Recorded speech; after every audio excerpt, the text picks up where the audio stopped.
Bonjour Gaëtan Roussel. Bonjour. Merci d'avoir accepté de monter à bord de notre Estivan aux couleurs pop et Merci à vous. attractives. C'est adorable, il est très joli votre combi. On peut d'ailleurs peut-être un peu faire le parallèle avec votre musique qui voilà, permet effectivement de se déhancher.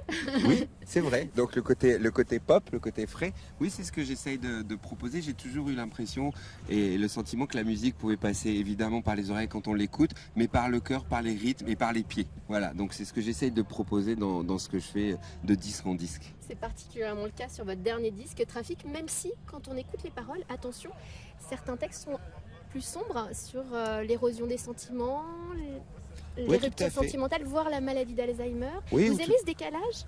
Oui, je l'apprécie beaucoup. Je trouve que la musique et paroles sont pas censées raconter la même chose.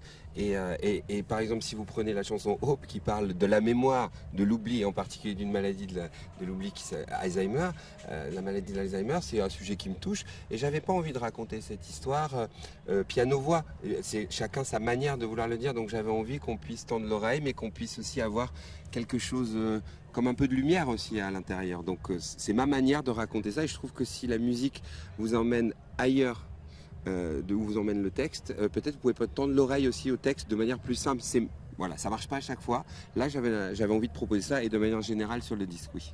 Et là, nous sommes dans ce festival, la première édition de Vive les Solidarités Oui. Festival. Je lui souhaite longue vie à ce festival. Christian Alex qui est à la tête de ce festival, c'est quelqu'un que je trouve adorable. En plus, j'ai la chance qu'il me soit fidèle à chaque fois, donc il m'invite à chaque fois. Donc c'est un bonheur, je veux dire, dans les autres projets qu'il a déjà eu. Et je suis heureux d'être là pour la première édition. Voilà. Et ça a l'air parfait. On est arrivé tout à l'heure et le temps est avec nous. C'est toujours touchant de voir un festival qui se crée, une nouvelle aventure musicale comme celle-là. Ben oui, parce qu'on a besoin d'aller flâner, d'aller écouter de la musique, d'aller écouter ce que les gens ont à vous raconter. Moi, j'en suis persuadé. Donc oui, ça fait plaisir qu'on arrive encore à voir des choses naître. Tout à fait.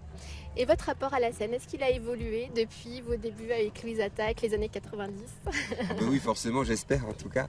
Ben oui, c'est déjà pas pareil d'être sur scène en groupe et d'être sur scène entre guillemets en solo, même si je joue avec bien plus de gens sur scène maintenant qu'à l'époque avec Louise Attaque. Mais ce qui a changé, oui, c'est que j'apprends, c'est quand même un domaine que j'apprécie et on avait commencé avec Louise Attaque à faire des morceaux pour monter sur scène. Ce qui a changé, c'est que je me suis un petit peu délesté de ma guitare, par exemple, qui donne un rapport physique autre à la scène. Ça peut paraître anecdotique, mais c'est important. Donc oui, voilà.